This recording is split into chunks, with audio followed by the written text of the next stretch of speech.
messages na hindi tayo involved. Anyway, yan, doon. Wala pa siyang invitation, Princess Aliyah, no? Hindi pa siya nag-ask for in. But anyway, i-record ko. So, okay lang bang i-record natin yung klase for the sake of your classmates? Okay lang naman siguro, no? Yes po, sir. There you go.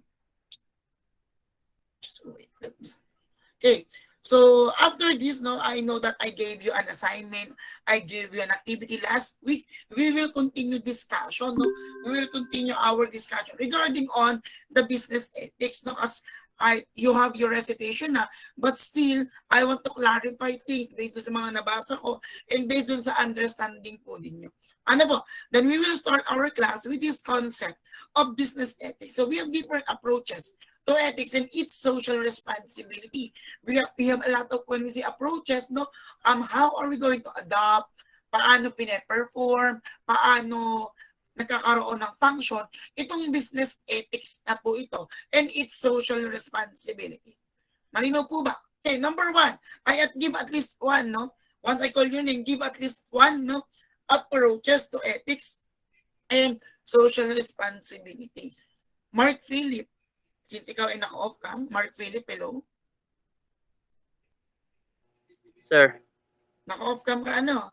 So, give at least one approaches to ethics and social responsibility as a part of the concept of business ethics.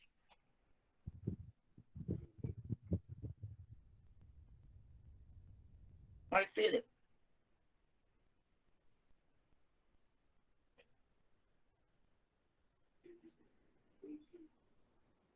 Hindi ko na maalala, sir.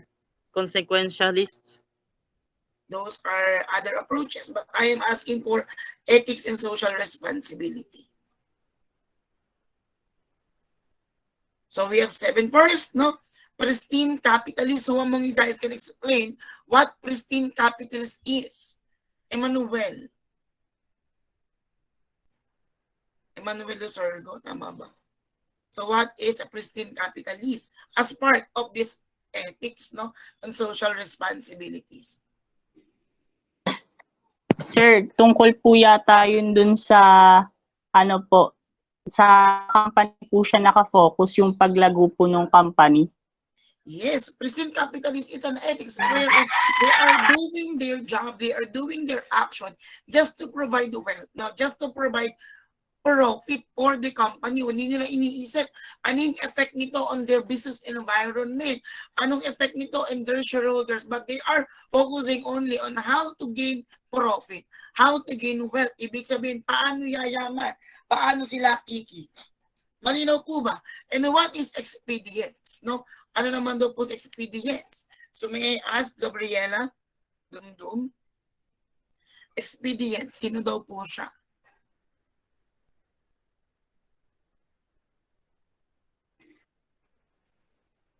Hello, Gabriela.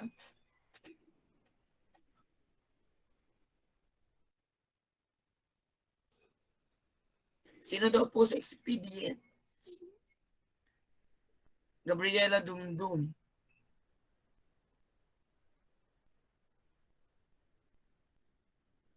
Sir, ano po? Sino si expedient as part of the approach, no? One of the approaches here in business ethics.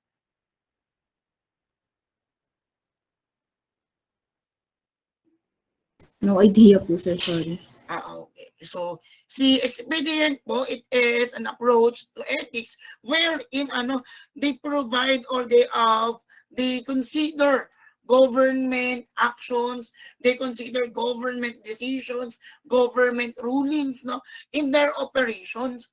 Yung part of their ethics na para, sabi nila, para mas maganda yung maging takbo ng business ko, kailangan kong sumunod sa gobyerno, kailangan kong sundin kung ano yung policy nila. So that is the right thing. One thing, right thing kay ethics natin. That's why it's ethics, knowing what is right and knowing what is wrong. Okay? Then we have social contract position. So naman si social contract position, self-willing.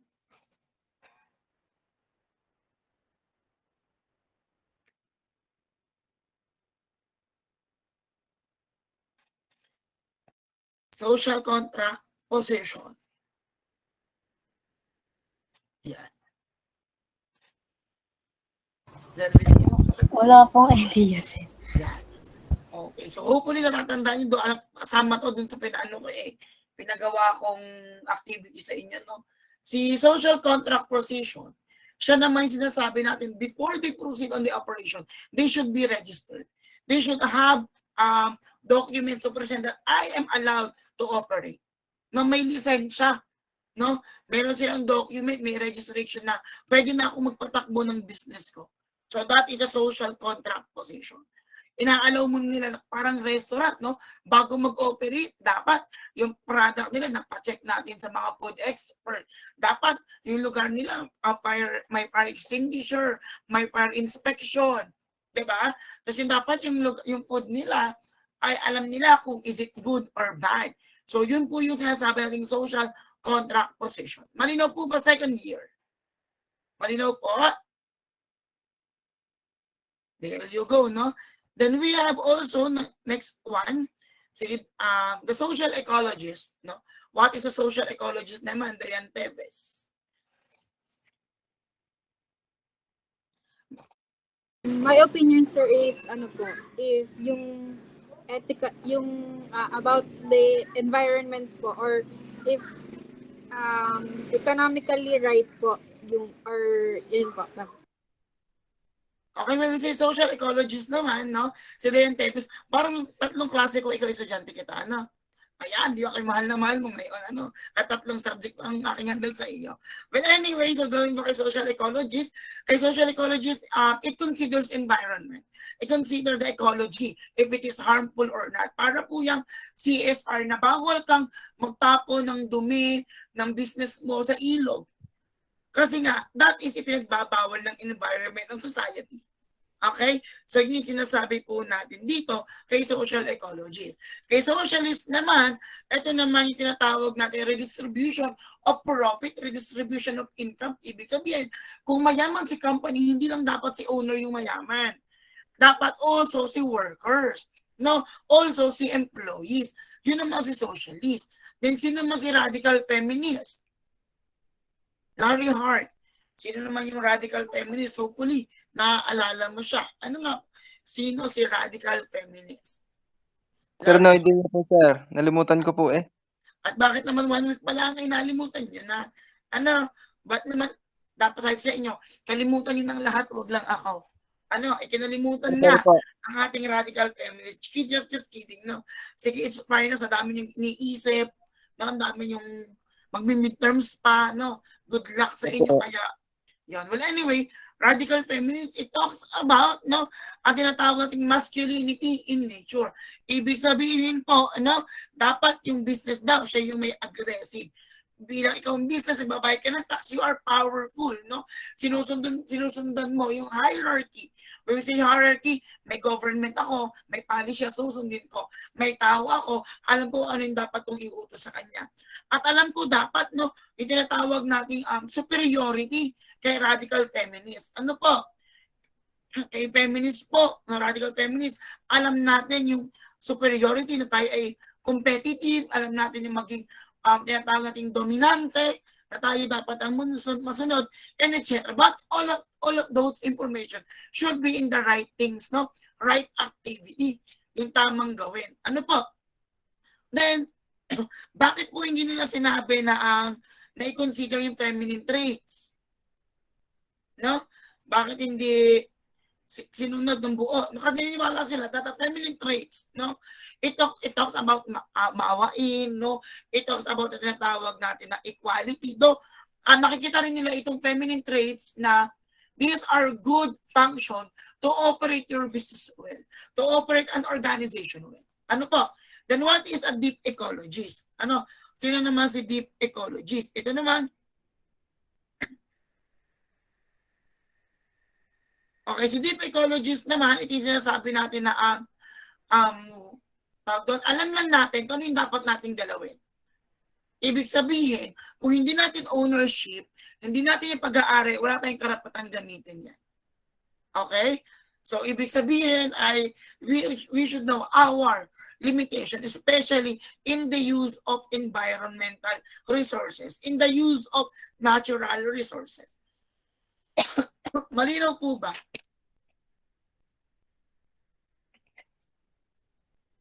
Yes Ayan. po, sir. Okay, thank you so much. Wait lang, ha. Then also, we have different other construction of corporate and personal ethic stances. No? So what are those? Hello? Yeah, so we have short-term and long-term interest. When we say short-term interest, no, it talks about on the legal requirements, but no, focusing only on short-term profit, no, short-term income. Kumbaga sabi mo, gagawa lang ako ng business na to kasi after 6 months, may kailangan akong bayaran. So after 6 months, okay na ako dito. So that is a long-term interest. Okay? While long-term naman, it focuses on the existing, no, on the paghaba, expanded, no, extended operation of the business kasi may long-term interest sila. May long-term na function, no? May long-term na target silang makikita. Ano po? So, yun po yung sinasabi nating ethical instances. But, paano pong ethical instances? How are we going to connect this on the ethical instances? Ano po? Kasi kung pang short term, may specific, example natin taxes, no? May specific, may small taxes ka lang dapat isettle. Pag long term naman, mas maraming taxes kang dapat bayaran. Ano po? So, those are ethical standards dapat natin isettle. Okay? Also, no, meron din natin multiply stakeholder obligation. Ano daw? Sino daw po si multiply stakeholder obligation? So, this multiply stakeholder obligation, this focuses, no, sa tinatawag nating acceptance or tinatawag nating considerations ng shareholders, no? Consider natin na hindi lang pera ko yung may ang tumatakbo dito, may boses din ang shareholder, no? Hindi lang ako ang bumubuo ng product. Kung wala si supplier, wala din po yung aking product or ang aking output. Kaya sabi natin multiply yung stakeholder obligation, may kanya-kanyang trabaho, may kanya-kanyang purpose, yung mga stakeholders inside the organizations. Again, sino nga si stakeholders? They are the shareholders, the owner, the customer, the suppliers, the employers, and etc. Okay? So yun po yung ating stakeholder obligations. In short, in every decision of the entity, in every movement of the organizations, the stakeholder has their own obligations. Okay po ba? Kunwari, si Ms. Teves, sabi niya, meron akong supplier, ang obligation niya, dapat niya akong dapat niya akong bigyan ng mga item na in-order ko sa kanya. Kasi supplier ko siya. Si shareholders, dapat niya akong bigyan ng investment. Kasi stockholder siya at bibigyan ko siya ng dividend, no? Ng appropriate retained earnings. So, kailangan ko siyang bigyan ng gano'n. Malinaw po ba? At ang trabaho ni customer, kasi provide ng product, dapat sa product na to, bilhin ni customer, bilhin ng client natin. Okay po ba tayo doon? Nakakasunod pa? Opo, sir. Pag may question, raise your Yes hand. po, sir.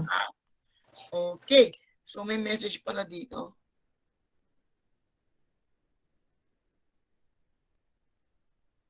Princess, anong nadi-dismiss? Nadi-dismiss ng ano? Princess Alia. Parang ano po, sir, parang hindi po siya, tawag dito, ina-accept po, parang ganun, sir. I see. Kasi hindi siya nag-appear sa akin. Yun nga po, sir, sinabi ko sa kanya, hindi po nag-appear yung name niya.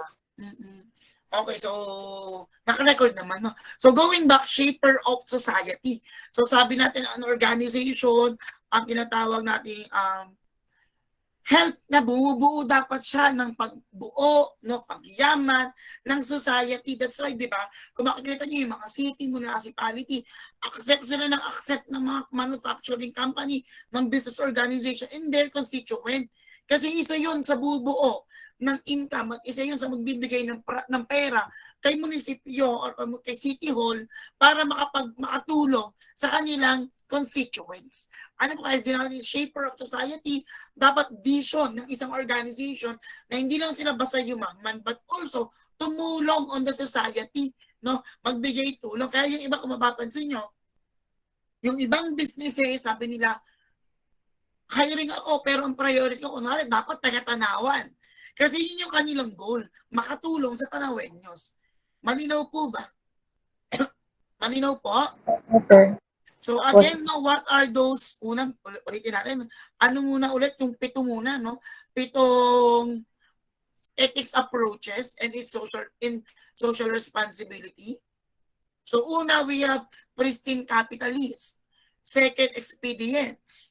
Third, social contract position. Fourth, social ecologist. Fifth, socialist. Six, radical feminist. Seven, deep ecology. So don't you worry, summary of this what I am discussing now or reviewer will be sent ba on Friday. No, Saturday next week ang inyong midterm exam, but on Friday, ating konting review, no, konting review in your examination. Okay po ba tayo doon? Yes po, sir. Yan, very good. Thank you so much, no? Then we have professions. Ay, nga pala, thank you sa mga naka-on cam. May ilan lang po kakaunting naka-off cam. I don't know the reason behind their pag-off cam. Ano nga po? So, ayan, please, kung makakapag-on cam kayo, thank you so much. Ano nga? So, we have professions and, okay, Katrina, it's fine. Yan. So we have profession and public interest in terms of this business ethics.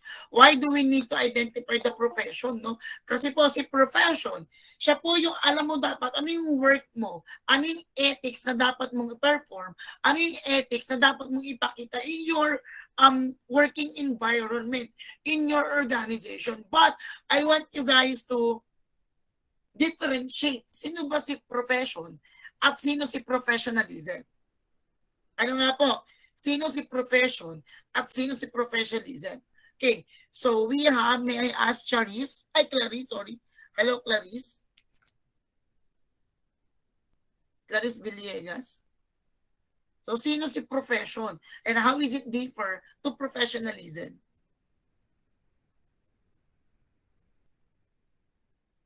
Sir, Yes. sir ako meron. Yes, Christine. Sir, pag po profession, kunwari po, isa ka pong accountant, so probably po, dapat po ang profession mo sa organization ay kunwari po ay CPA or CMA. Samantalang po yung professionalism po ay yung parang action po na nagdi-discredit po do sa accountancy professions po. Okay, so let's elaborate those information na sabi. Tama si Christine, no? Very good, very good. 5 claps for you. Okay, but I want to clarify and expand more, no, about profession. When we say profession, it is our field of work. This is what is our tinatawag natin personality or sabi nga, kung ikaw ay accountant, you are an accountant by profession. You know, kaya baka kasi isipin natin pag accountant ka, dapat member ka nito, member ka nito. Hindi. Dapat, when you say profession, your knowledge, your personality act like an accountant. Example, ako teacher, no? My profession is being an academician. So technically, I should act like a teacher. I should perform like a teacher. Malinaw po ba? Well, professionalism, no, it is a specific action. It is a specific movements, no, of my profession. Kunwari, professionalism, dapat daw mabait ako, dapat daw marami akong alam, no? Kung teacher ka, kung accountant ka, dapat you know how to balance, no? Dapat you know how to make this financial report.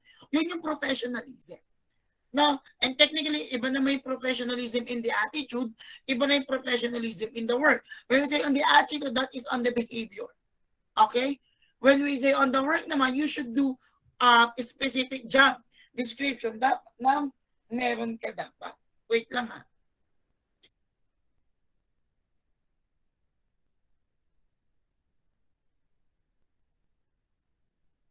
Okay, going back. So yun po yung profession and professionalism.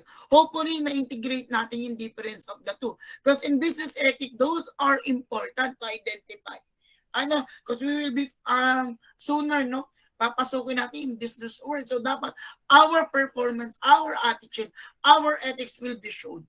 Again, sino nga si ethics? Ano nga ibig sabihin natin pag ethics? Principle.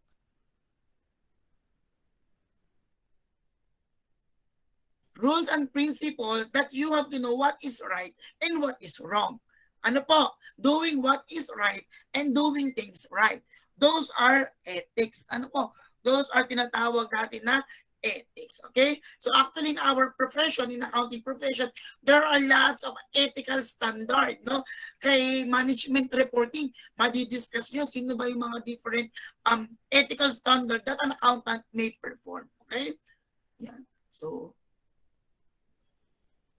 wait lang.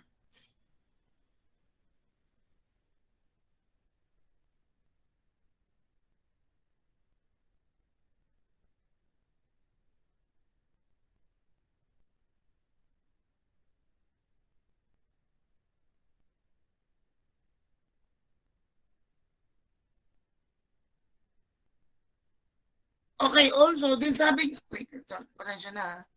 Then okay, sabi din nga pala, no, on our business ethics, we should identify what a public interest is. Ano, sino daw po si public interest? Sir John, based on your pagkaka-review, no, and on the video that I present to you or sent to you last time through Moodle, what do you mean by public interest?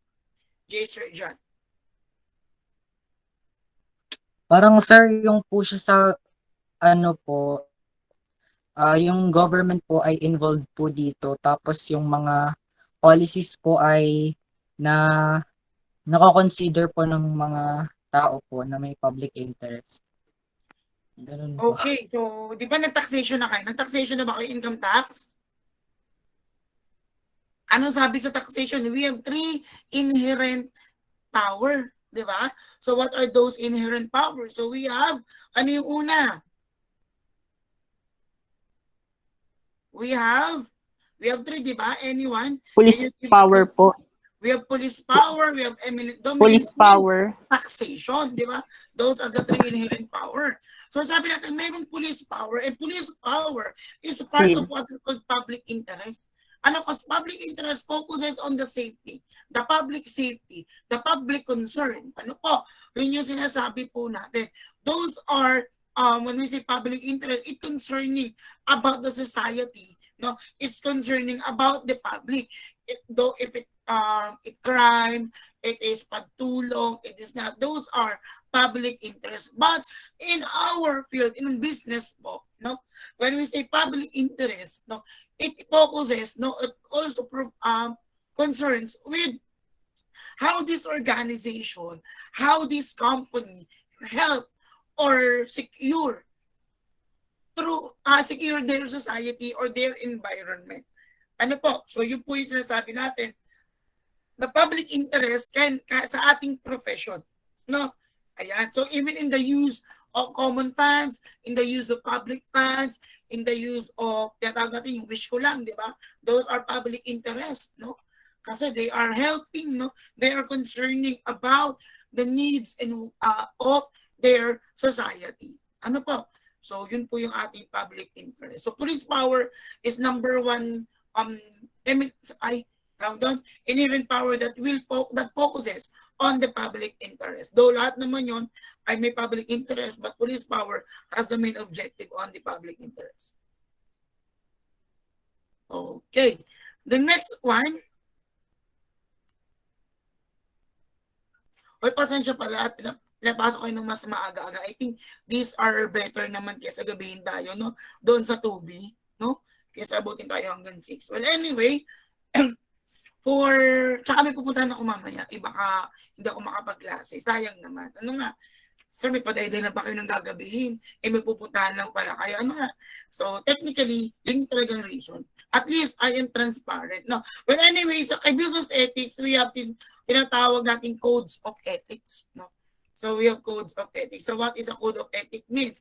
So, this corporation code of ethics or business code of ethics, this focusing what are the rulings, no? What are the focus on how are we going to perform, how are we going to adapt, how are we going to integrate all ethical standards in our profession. Okay?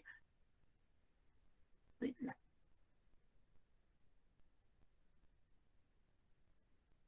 Okay, unang-una, no, na dapat meron tayo na bilang isang accountant, we should be objective. Ano ibig sabihin ng objective? Based po sa law. Okay. Sorry, ano yun? Sir, based po sa law, hindi Okay, po based, sa bastang opinion lang natin. okay, based daw sa law, no? Sabi ni Emmanuel. At how about the other, Lawrence? You are answering also. Unbiased po. Okay, when we say objectivity, no, or principles of objectivity in our code of ethics, this focuses on, before we throw an action, meron tayong tina-target. Meron tayong alam natin kung ano yung pupuntahan natin. No? Sabi nga ni Emmanuel, meron tayong sinusunod na linya. May law tayong sinusunod. So technically, sabi po ni objectivity, no, members or a professional should not allow, first and foremost, no, I biasment. When you say biasment, is dapat fair, no? Fair po tayo. Kung ano yung treatment mo sa kabila, dapat yun din dun sa isa. Hindi po pwedeng merong pagkakaiba. Okay? Na mas bet mo to, mas gusto mo yung ganitong action dito kaysa sa kabila. Second, no, they shouldn't have this what we call conflict of interest. When we say conflict of interest, ginagawa mo to kasi meron ka lang gustong makuha. Ano pa? Or, tinatawag natin, may ginagamit mo lang siya. So, technically, wag po tayong gano'n. No? Kaya nakalagay, undue influence of others and override professional or business judgment. So, kaya objectivity, we should focus, no, sa tinatawag natin our target, our purpose, kung bakit tayo nagbi-business. No, kung nakikita kasi kay objectivity, if nakakaapak na tayo ng ibang tao, nakita natin kay objectivity kung tama pa ba yung tinatahak nating landas or may nasisira na tayong buhay. Malinaw po ba? Malinaw ba doon second year? Opo, sir. Yes, sir, yes, sir. Okay, then we have professional competence and due care. Ano nga? Sino daw po si professional Yes po, competence sir. and due care? Hans. Hello, Hans. Hello po. So, professional competence and due care. So, ano po yan for you? Sir, wait lang po. Wala lang po ako harap na module. Hindi ko lang po na-open pa.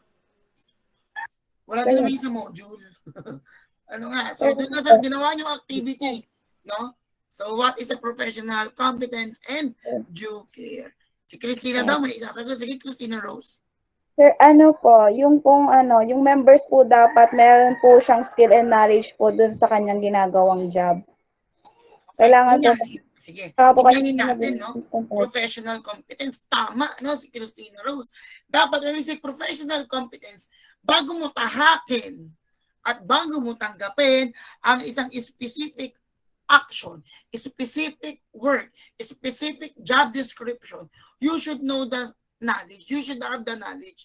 You should have the skill. No, kunwari, no, ikaw ay graduate ka ng secondary education. Nag-a-apply ka bilang accountant. So technically, hindi ko naman minamalit ang mga education. Kumbaga parang hindi sila fit kasi iba yung knowledge ni education, iba yung knowledge ng accountant. Gets po ba? So, kay professional competence, you should have that's what we call the perfect skill and enough knowledge, no? For you to adopt, no, to perform this correct business ethics. Kasi yung education, iba yung idea niya, iba yung mindset niya. Doon sa hinahanap sa work. Ano po? So, yun yung sinasabi natin. Then, when we say due care, once you are doing the job, you are doing your duty as an accountant, no? You should perform it very well, very good, no? Ibig sabihin, when we say due care, no, inaalagaan mo yung trabaho mo kasi mahal mo na yung trabaho mo. So that your boss, no, your supervisor is, aalagaan ka din. Ano, ipopromote ka, also ay i-recognize ka, and etc. So we have two principles already. First principle, objectivity. Second ay professional competence and due care. Okay po ba? Then we have, ayan. Pangatlo, ano daw yung pangatlo? We have professional behavior. Miss Nasidal, what is a professional behavior?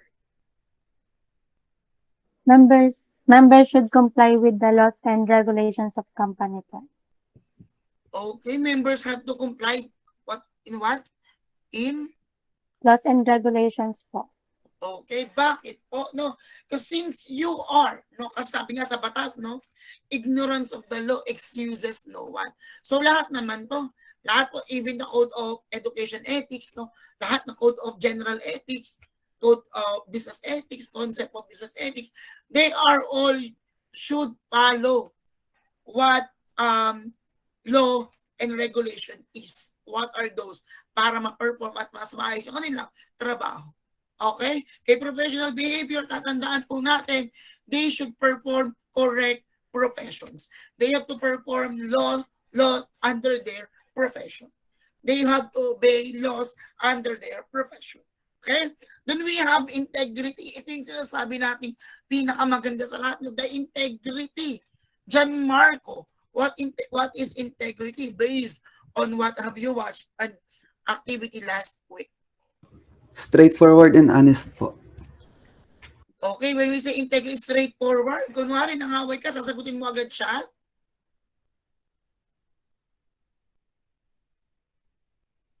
Hindi naman ganyan. When we say straightforward, you should act what is right.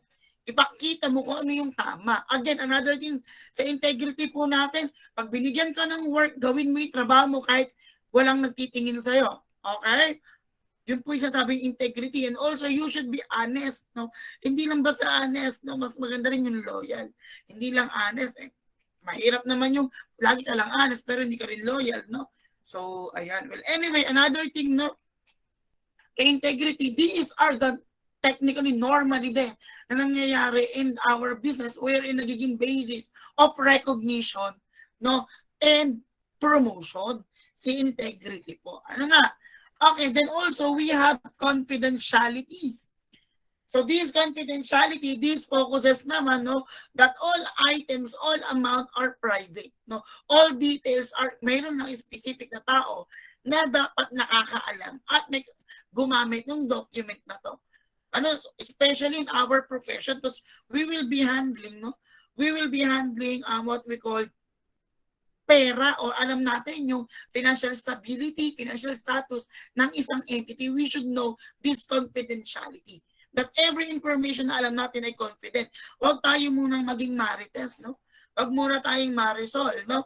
So we need to be consider this confidentiality of those documents. Kasi baka mamaya, no, sabi nga ni professional behavior, magkaroon tayo ng disobedience kay laws or kay regulation. So meron tayong limang fundamental principles of code of ethics. What are those nga po ulit? Yung five Objectivity, objectivity. Second, integrity, Professional competence and With due professional competence and due care. Third, professional behavior, professional behavior. Fourth, integrity, and fifth. Confidential. Okay, so confidentiality. those five principles are the basics, no? Ibig sabihin, yun yung general na dapat ipine-perform natin. Kayo bilang student ngayon, so alam nyo na dapat siyang i-perform na hopefully, no, na ma-perform niyo siya not just today, but also in the coming days pa. Ano nga? Yeah. Okay, so sabi natin kay accounting profession, meron tayong tinatawag na professional body codes, no? We have different principles under this professional body code. So what are the fundamental principles? Una, technical standards. Ano, what is a technical standards? No, we should follow first. What are the standards? No, na which were discussed. Sorry, wait lang. Wala akong charger.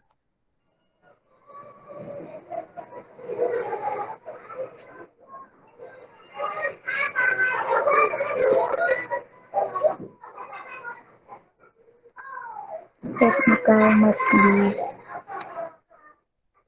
technical standard accounting is apparent. These are usually relevant to the technical profession and technical profession standard includes standard usually financial reporting standard. Okay, so ulitin natin, technical standard, ibig sabihin, may susundin tayong policies, may susundin tayong standard to meet no, our reliable and good result of outputs. Ibig sabihin, example ng standard. So we have accounting standards, di ba? We have tinatawag nating PFRS po, sir. yes, the PFRS, the Philippine Financial Reporting Standard, and also the IFRS, which is International Standard. So, sa Pilipinas, yun yung isa sa ating sinusundan at pine-perform no, na standards dito sa ating profession, on our accounting profession. Ano po? Also, pagdating naman ng sinasabi natin mga board exam, no, tinatawag natin ng academic, accounting.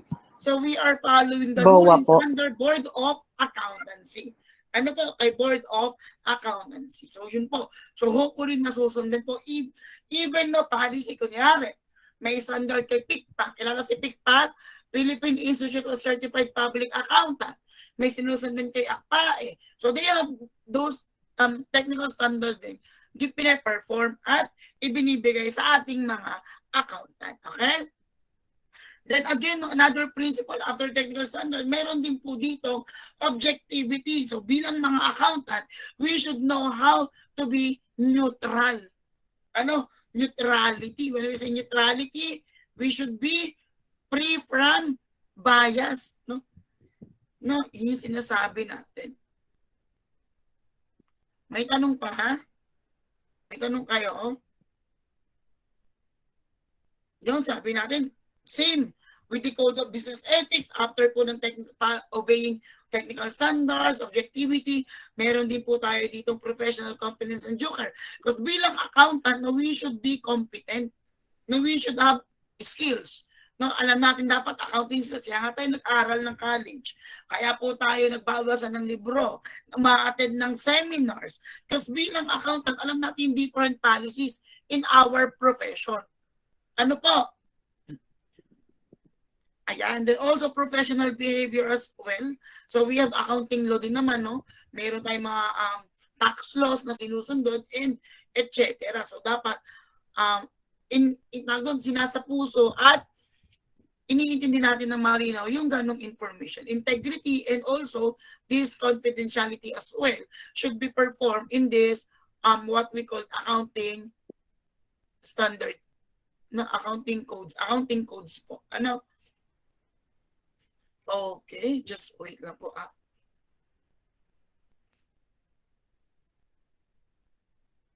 Okay, so what are the 6 principles ulit, no? Pagdating dito sa ating Code of Ethics, really relevant, no? Or related to accounting professionals.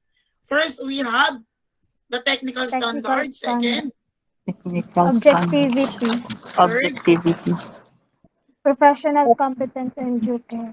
fourth, Professional Professional behavior. behavior. integrity, and 6 ay confidentiality. Confidentiality. Okay, so doon natatapos ang ating introduction to business ethics. Okay po ba? So in your midterms po, no, from the corporate governance hanggang business ethics, that will cover your midterm examinations. Okay?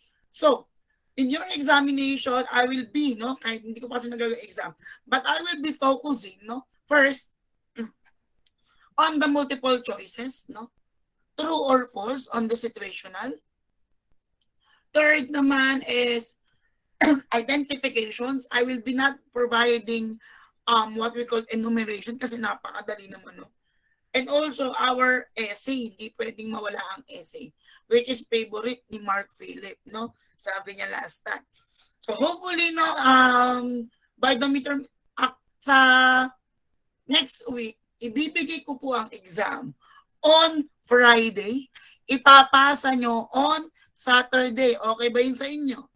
O gusto nyo, 1.5 hour lang kayong mag-exam ng Saturday? For you, which is better? To take the exam ng 1.5 hour or bibigay ko na ng Friday, Saturday nyo ipapasa sa oras natin? Bibigay po ng Friday. Yun na, ibibigay ko ng Friday. Okay tayo dun lahat. Okay? So, Opo, sir. Yes po, sir.